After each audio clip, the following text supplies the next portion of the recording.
மதுரையில் பல்வேறு சமூக பணிகளில் ஈடுபட்டு வருகிறார். அவருடைய 60வது மணி விழாவில் மதுரையில் உள்ள 60 முதியோர் இல்லங்களுக்கு உணவளித்து 60 நபர்களை தேர்ந்தெடுத்து ஒவ்வொரு நபருக்கும் 10,000 கல்வி உதவித்தொகை 6 லட்சம் ரூபாய் வழங்கியுள்ளார். பல்வேறு சமூக பணிகளை ஆற்றி வரும் மணிரத்னம் சொக்கலிங்கம் அவர்கள் வாழ்த்துறை வழங்குமாறு அன்புடன் வேண்டி கேட்டுக்கொள்கிறேன். பேரன்பிற்குரிய சான்றோர் பெருமக்களே, ஒரு சிறப்பான நாட்டியம் நடைபெற்றுக் கொண்டிருந்தது. இடையிலே என்னை ஒரு இடைச்செருகள் போல நுழைத்து விட்டார்கள். அதிலே ஒரு பெரிய பட்டிமன்றம் நடந்தது. நிறைவாக அந்த பாடலை போடலாமா அல்லது சொக்கலிங்கம் பேசுவதற்கு பின்னாலே அந்த பாடலை வைத்துக் கொள்ளலாமா?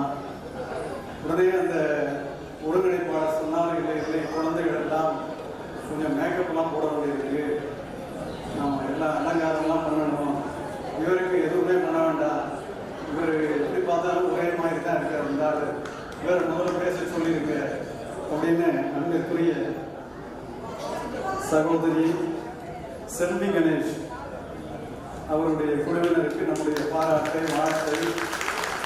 அந்த மாணவ செல்வனுடைய பெற்றோர்கள் எல்லாம் இங்கே இருக்கிறார்கள். ரொம்ப ஆர்வத்தோடு உங்கள் பிள்ளைகளை நீங்கள் பார்த்து கொண்டிருந்தீர்கள். வாழ்த்துவதும் பாராட்டுவதும் மனித மரபிலே உயர்ந்த ஒன்று. கண்ணதாசன் போகிற போக்கிலே சொல்லுகிறார், காக்கையின் பிறப்பிலே கூட அர்த்தம் இருக்கிறதே மனிதா, உன் வாழ்க்கையின் பிறப்பிலே அர்த்தம் இருக்க வேண்டாமா என்று கண்ணதாசன் கேட்கிறார். உடனே நம்முடைய ஐயா என்ன சொல்லுகிறார், அதென்ன காக்கையின் பிறப்பிலே அர்த்தம் இருக்கிறது? இந்த இடத்துல ஒரு 4 சோற்று பருக்கை சிதறி கிடக்கிறது. 4 சோற்று பருக்கை. அந்த வழியாக வருகிற காகம் உடனடியாக அந்த சோற்று பருக்கையை கொத்தி தின்கிறதா? இல்லை. கா கா என்று கூவி முதல் காகம் 4வது காகம் வருகிற வரை காத்திருந்து 4வது காகம் வந்ததற்கு பின்னாலேதான் ஆளுக்கு ஒரு சோற்று பருக்கையை கொத்தி தின்கிறது. காக்கையின் பிறப்பிலே இருக்கிற இந்த அர்த்தம் மனிதா உன் வாழ்க்கையில் இருக்க வேண்டாமா என்று கண்ணதாசன் கேட்டார். அதை நம்முடைய வைகாசி விசாக குழு கடந்த 54 ஆண்டு காலம் தான் பெற்ற ஞானத்தை வளரும் தலைமுறைக்கு கொடுக்கிற நிறைய கலை நிகழ்ச்சிகளை இங்கே அரங்கேற்றம் செய்கிறார்கள். அந்த வகையிலே இன்றைக்கு கந்தசஷ்டி பாராயணம் இங்கே படிக்கப்பட்டிருக்கிறது. இன்றைக்கு அது எவ்வளவு அவசியம் என்பதை எல்லோரும் உணர்ந்திருக்கிறார்கள். இன்றைக்கு வந்திருக்கிற மாற்றம் கூட அதை உணர்ந்திருக்கிறது. அதற்கு மேல் நான் சொல்ல முடியாது. அந்த உணர்வை நாம் உணர்த்த வேண்டிய இடத்திலே இருக்கிறோம். ஆக இந்த மாற்றத்திற்கு அடிப்படை நல்ல பக்தி. நல்ல பக்தி எங்கே வரும்? ஒழுக்கம் இருந்தால் வரும், நாணயம் இருந்தால் வரும், நேர்மை இருந்தால் வரும், தான் பெற்ற ஞானத்தை எல்லோருக்கும் தர வேண்டும் என்கிற ஈடுபாடு இருந்தால் வரும். அதை இன்றைக்கு இங்கே வந்திருக்கிற இந்த பெருமக்கள் நம்முடைய செல்வி கணேஷுடைய பள்ளியினுடைய நாட்டிய நன்மணி நித்ரையாலயா என்கிற திருப்பெயரால் மிகச் சிறப்பாக நடத்தி கொண்டிருக்கிறார்கள். அதைத் தொடர்ந்து நம்முடைய பூஜ்ய ஸ்ரீ ராமானந்த சுவாமிகளுடைய ஆசி உரைகள் இங்கே இருக்கிறது. நிறைய நிகழ்வுகள் இங்கே நடைபெற்றிருக்கிறது. இந்த நிகழ்வை மிக சிறப்பாக ஒருங்கிணைத்துக் கொண்டிருக்கிற இதனுடைய செயலாளர், முந்தினா அவர் துபாயில் இருப்பார். நான் 15 வருஷம் முன்னாடி துபாய்க்கு வருந்த போது அங்கே ஓடி வந்து பார்க்கிறாரு, என்ன சத்தியமூர்த்தி, மதுரையில வைகாசி விசாகத்துல பார்த்தேன், இங்க துபாயில. நான் இருக்கிறது துபாயில தான், ஆனா வைகாசி விசாக விடாட்டா 2 மாசம் லீவை போட்டு நான் போய் மதுரையில இந்த வேலையை பார்ப்பேன் அப்படின்னு அந்த புண்ணியத்தை தேடி கொண்டிருக்கிறார் நம்முடைய சத்தியமூர்த்தி அவர்கள். அவருக்கு பின்னாலே நிறைய பெருமக்கள்.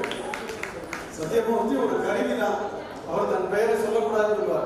அதை விட இந்த சுப்பிரமணியம், நம்முடைய கோபாலகிருஷ்ணன், பெரியவர் விஸ்வநாதன், அப்புறம் அமுதன் இல்லாம ஏதாவது உண்டா மதுரையில? ஏதாவது அதான் நாராயணன், நம்ம வெங்கடேஷ் எல்லாரும் இருக்கிறாங்க.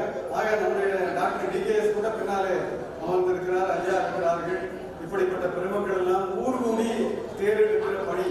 இந்த பணி என்பது ஒரு தனிமரத்துக்கானது இல்லை. தனிமரம் தோப்பாகாது.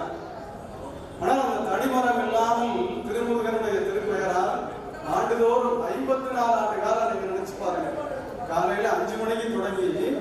இரவு 10 மணி வரைக்கும் தொடர்ந்து எவ்வளவு நிகழ்ச்சி தர்மாதிகாரி இல்ல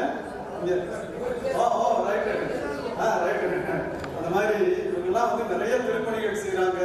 ஆனா இன்னைக்கு ஒரு நாள் முழுவதும் 14 மணி நேரம் காலையில ரொம்ப வெக்கையா இருந்திருக்கும். இப்ப பாத்தீங்கன்னா எனக்கு மழை பெஞ்சாலும் பிரச்சனை இல்லை. அந்த அம்மா சிரிக்குது, இப்பதான் இந்த ஆள் உண்மையா பேசுறான். மழை பெஞ்சா என் தலையில தண்ணி நிக்காது இல்ல, ஐயா தலையில கூட நிற்கும், என் தலையில நிக்காது. அதனால வெயில் அடிச்சாலும் கவலை இல்லை.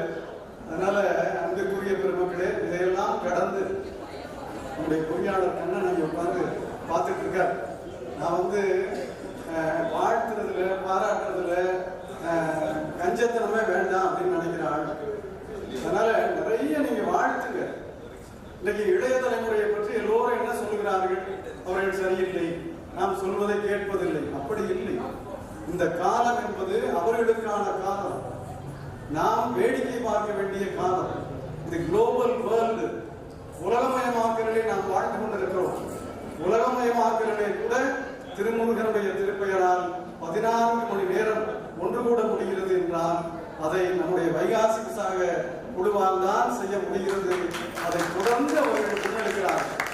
தொடர்ந்து முன்னெடுக்க வேண்டும். நூற்றாண்டு விழாவை தாண்டி இவருடைய சந்ததியினர் இதை முன்னெடுத்து செல்ல வேண்டும் என்பதை இந்த நேரத்தில் கேட்டு, அழகினுடைய முதல்வன் முருகன். முதல்வன்னா வேற முதல்வன் நினைச்சாருங்க. நமக்கு ஒரே முதல்வன் எப்போதும் திருமுருகன் தான் முதல்வன். ஏன்னா அவன் தான் அழகன். அழகனுக்கு இன்னொரு பெயர் தான் முருகன். அப்படிப்பட்ட திருமுருகன் உள்ளத்தாலும் சேவையாலும் பண்பினாலும் நம்மையெல்லாம் இன்றைக்கு வழிநடத்துகிறார் என்றால், இந்த குழந்தைகளுக்கு இளைஞர்களுக்கு நான் சொல்லிக் கொள்வேன், நீங்கள் பெற்றோர்களை போற்றுங்கள். உங்களுக்கு முதல் கண்கண்ட தெய்வம் உங்கள் பெற்றோர்கள் தான். பெற்றோர்களை போற்றினாலே முருகன் பாருங்க, பழம் வேணும் அப்படின்ன உடனே நம்மால் என்ன பண்ணாரு, முதல் கடவுள் ஒரே சுத்தி குடு கிடக்குதான். முருகன் மயில் மேல கிளம்பிட்டார். நாட்டுல என்னென்னமோ பிரச்சனை நடக்குது. நீ திருக்குறளத்துல 87 பேர் மயங்கி விழுந்துட்டான்.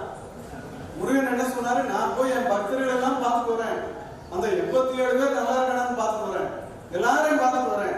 தமிழ்நாட்டில் இருக்க 7 கோடி பேரா? இல்லை இல்லை. இந்தியாவில் இருக்க 130 கோடி பேரா? இல்லை இல்லை.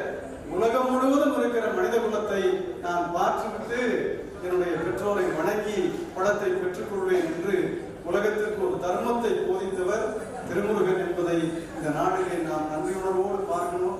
அந்த தர்மம், அந்த அறம் உங்கள் வாழ்க்கையிலே உங்களுக்கு பெருந்துணையாக அமைய வேண்டும் என்று இந்த நேரத்திலே கேட்டு, நம்முடைய தர்ம சிந்தனையை மற்றவர்களை மதிக்கிற பாங்கு இது ரொம்ப முக்கியம்.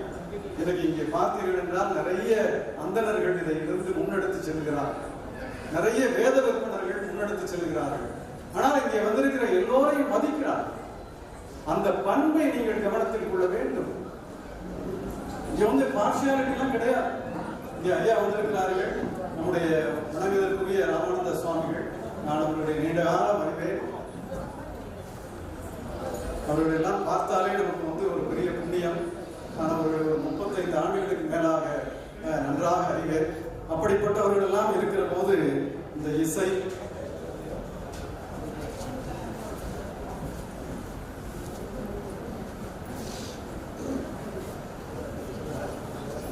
மகிழ்ச்சி.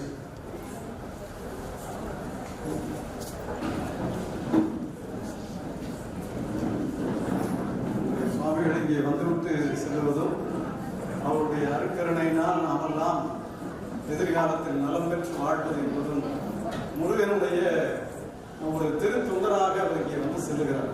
அவர் பாருங்க, பார்த்த உடனே வணக்கம் சொல்ல வேண்டும் என்கிற அளவிற்கு அந்த தோற்றம். அதைத்தான் இன்றைக்கு கலை நிகழ்ச்சிகள் மூலமாக, நல்ல பஜன் மூலமாக இங்கே எடுத்து சொல்லுகிறார்கள். இந்த கடமையை விசாக குழு தொடர்ந்து நன்றாக செய்து கொண்டிருக்கிறது, தொடர்ந்து செய்ய வேண்டும் என்பதை இந்த நேரத்தில் கேட்டு, ஒரு முருகனுக்கே பிறந்த நாள் கொண்டாடுறாங்க. நினைச்சு பாருங்க, இன்னைக்கு அமுதனுக்கு பிறந்த நாள், கோபாலகிருஷ்ணனுக்கு பிறந்த நாள், நம்ம ஐயாவுக்கு பிறந்த நாள், விஸ்வநாதன் ஐயாவுக்கு பிறந்த நாள்னா கேக் வெட்டுறான். கேக் வெட்டுறதெல்லாம் நம்முடைய பண்பாடு இல்லை. நான் கேக் வெட்டுறதை குறைச்சி சொல்லலை, ஆனால் நீங்கள் அதை தெரிந்து கொண்டு கேக் வெட்டுவது என்பது நம்முடைய பண்பாடு இல்லை. பெற்றோர்களை வணங்குவது, இறைவனுடைய திருநாமத்தை சொல்லுவது, இறைவனுடைய காலடியை தொட்டு வணங்குவதுதான் நம்முடைய பண்பாடு. அதை நீங்கள் தொடர்ந்து செய்ய வேண்டும். அதையெல்லாம் உங்களுக்கு நினைவூட்டுவது இது போன்ற விழாவினுடைய நோக்கம். அந்த நோக்கத்தை நம்முடைய பெருமக்கள் மிக சிறப்பாக செய்து கொண்டிருக்கிறார்கள். மரபுகளை காத்தெடுங்கள். நான் 68 வருஷமா என் வயசை யார்ட்டையும் சொல்லலை. 68 வருஷமா சொல்லலை வயசு. ஆனா இந்த மரபுகளை காக்க வேண்டிய கடமை யாருக்கு இருக்கு? 20 வயதுக்கு கீழே இருக்கிற உங்களிடம் தான் இருக்கிறது. இந்த மரபுகளை காத்திட வேண்டும். இங்க பாருங்க, நிறைய எவ்வளவு பெரிய விற்பனர்கள் மேடையில் உட்கார்ந்து மற்ற நாட்டில் அவங்க பெரிய பெரிய பணியில இருந்தவங்க, சாதாரண நாட்கள் கிடையாது.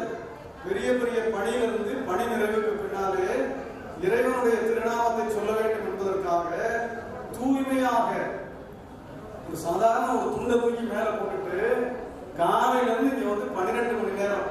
யாருக்காக இந்த வேள்வி நடக்கிறது? உங்களை போன்றவர்கள் அதிக மதிப்பெண் பெறணும். 500 மார்க் அப்படின்னா நம்ம வீட்டு பிள்ளைங்க எல்லாரும், எல்லா சமூகத்து பிள்ளைகளும் 492 வரைக்கும் வாங்கணும் அப்படின்னு இவங்க வந்து வேண்டுதல் வைக்கிறாங்க. அமுதன் வீட்டு பிள்ளைங்க, சத்தியமூர்த்தி வீட்டு பிள்ளைங்க, நம்ம கோபாலட்சுமி வீட்டு பிள்ளைங்க. அமுதனுக்கு அபிஷியலா கல்யாணம் ஆகலையா? அவர் சொல்றாரு, எனக்கு கல்யாணம் ஆகலையா? நான் முதல்ல நிகழ்ச்சி பண்றதுல டிஆர்எஸ் வராரு, டாக்டர் டிஆர்எஸ் பாருங்க. அப்படி இன்னும் அவரெல்லாம் 90 வருஷமா வயசு சொல்லலையோ, 87 பாருங்க, அவர் 87 வருஷமா வயசுன்னு சொல்லல. அப்ப அங்கக்கூடிய அவங்க ஐயா ஒரு பெரிய மருத்துவர், புகழ்பெற்ற மருத்துவர், மதுரை கல்லூரியுடைய மேனாட் தலைவர், அப்படி பல்வேறு பெருமக்கள். ஆக பெருமக்களே, நல்ல எண்ணங்கள் இருக்கு. நான் அந்த நகைச்சுவை மாத்திரம் ஒரே ஒரு செய்தியை சொல்லி நான் நிறைவு செய்கிறேன். நம்ம இங்க இருக்காரு பாருங்க, நண்பர் பேர் சொல்லுங்க, சுப்பிரமணியம் என்ற கோபாலகிருஷ்ணன்.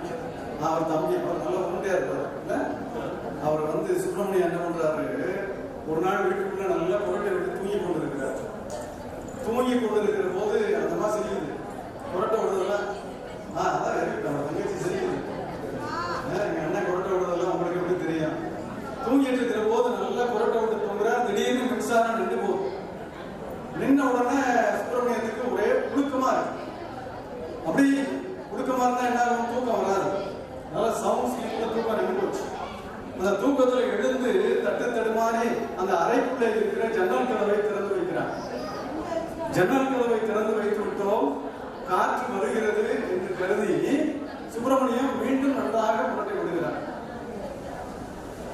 காலையில எழுந்து சுப்பிரமணியம் பார்க்கிறார், ஜன்னல் கதவு சாத்தி இருக்கிறது. என்னடா அது, இரவிலே மின்சாரம் நின்று போனது. நின்று போன போது நாம் தானே எழுந்து போய் ஜன்னல் கதவை திறந்து வைத்தோம்.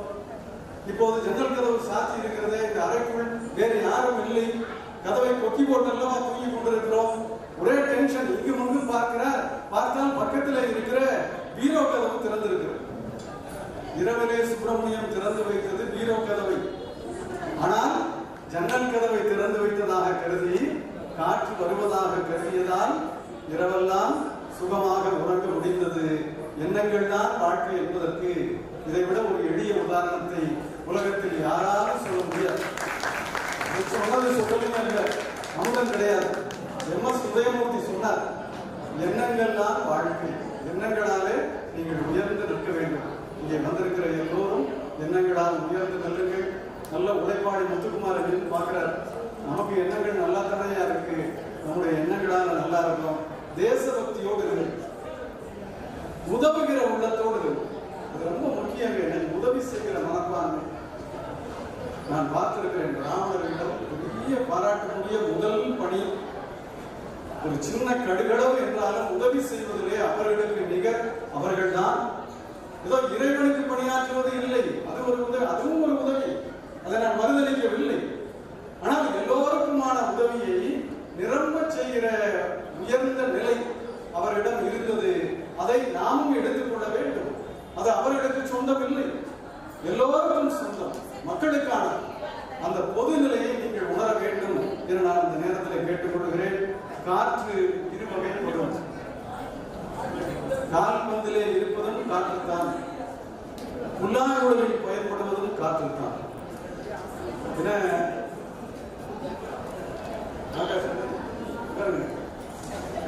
வந்து சிம்பிள் அங்கிருந்து கொடுக்குறாரு, அமுதன் சொல்லியிருப்பாரு. கால்பந்து காற்றை தனக்குள்ளே வைத்துக் கொள்வதால் ஆட்டம் தொடங்கியது முதல் முடிகிற வரை உதைவிட்டுக் கொண்டே இருக்கிறதா இல்லையா? காற்றை தனக்குள்ளே வைத்துக் கொள்ளுகிற கால் கொண்டு வெளியே விடாத காரணத்தால் உதைபட்டுக் கொண்டே இருக்கிறது. அதே காற்றை புல்லாங்குழல் உள்ளே வாங்கி வெளியே இசையாக தருகிற போது பாராட்டு தருகிறதா இல்லையா? அந்த பாராட்டு தருகிற புல்லாங்குழல் போல இங்கே வந்திருக்கிற அத்தனை பிள்ளை செல்வங்களும் அத்தனை இளைய தலைமுறையும் வளர்ந்த தலைமுறையும் வளரும் தலைமுறையும் மற்றவர்களுக்கு பயன்படுகிற வண்ணமாக உங்கள் வாழ்க்கை இருக்க வேண்டும் என்று எல்லாம் வல்ல திருமுருகனை பிரார்த்தனை செய்து என்னுடைய வாழ்த்தை நிறைவு செய்கிறேன். நன்றி, வணக்கம். சொக்கலிங்கம் அவர்களுக்கு டிவிஎஸ் பிஆர்ஓ திரு வீரசுந்தரம் அவர்கள் பொன்னாடை கொடுத்து கௌரவிக்குமாறு